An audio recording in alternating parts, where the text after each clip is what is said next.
The scope of this video is to focus on ethics and instructional design through a biblical lens. As Jesus followers, we are called to live differently as educators.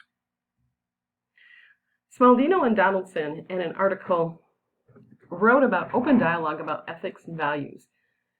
First of all, that kind of from a biblical perspective talks about bringing it to light, bringing things out of the darkness into light, talk about them.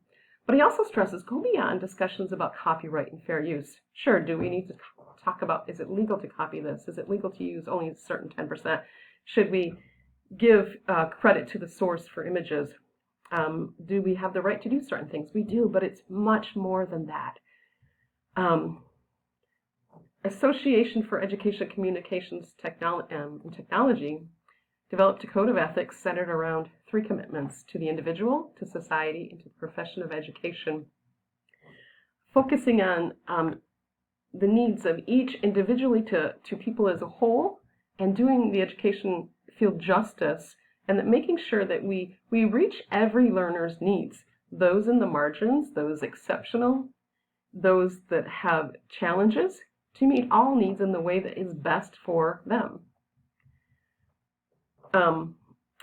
This is truly biblical, because as far as focusing on the individual, Ephesians 2:10 tells us that God has made each person with gifts and abilities. He has designed them before they were born for his workmanship. They're created to do good things.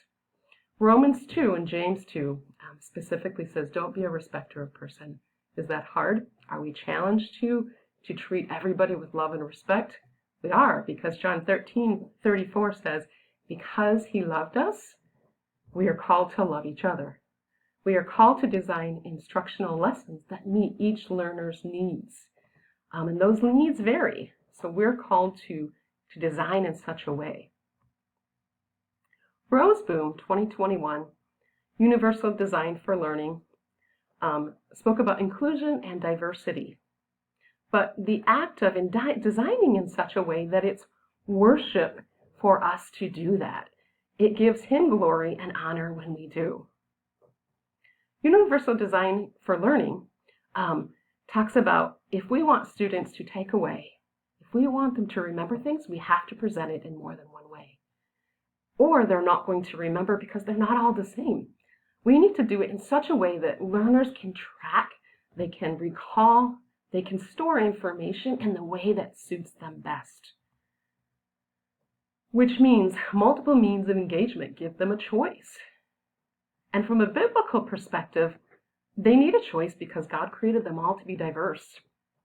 We're made in his image, but that image is huge. And so Psalm 139 says, before we were born, he made us. He knew it wasn't a mistake. It's our job as educators to find these gifts, to find their abilities, to help them discover, and to teach in such a way that we meet every student's needs. Multiple means of representation. I love this one. I can just see how Jesus did this. He presented in such a way that he did it in multiple ways. First of all, he started with 12 disciples that were incredibly different, incredibly distinct. Each had different needs, different abilities. When he spoke, he used objects for object lessons. He used parables. He told stories. At times, he gave lectures. He gave sermons. But when he spoke to people, he knew their needs and he met them where they were at. And we need to do that with our students. Multiple means of expression and action. Students need a choice to demonstrate their learning in the way that suits them best. And in that, when we give them those choices, whatever we do needs to be worship to Jesus. We need to do it all for the glory of God. In the design of our lessons, we need to remember that each person is made in his image. What suits them best? Give them the choice. Present it multimodally, with multimodality. Roseboom also said, do it in such a manner, it might not be perfect, but a manner of trying. Continue on, strive to do better.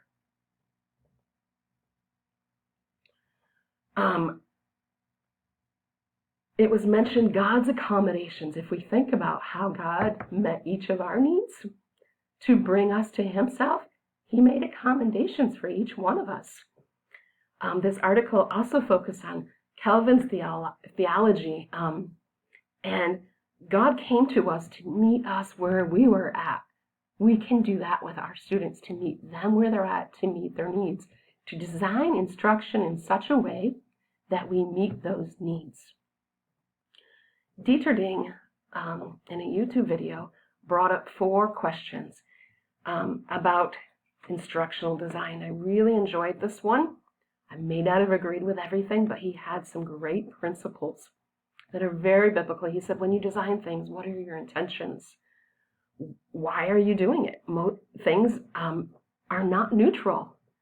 They have a purpose. Why did we do them? What are the effects of the tool? What are the effects of the resource, especially with technology? Sometimes we forget it's not neutral. It has a human designer. There's a purpose behind it. There's a reason it was designed the way it was. What are those effects? What values do you use to judge? Now, this totally comes back to Christianity and where our perspective comes from, where our purpose comes from. And now this last one, what vision of the good life do your instructional designs convey? That good life might be very different, but it struck a chord in me that said, how do I view that good life? My life is meant to bring him glory and honor. My life is meant to bring, to lead others to Jesus. Do my instructional designs do that? Do I treat people that way?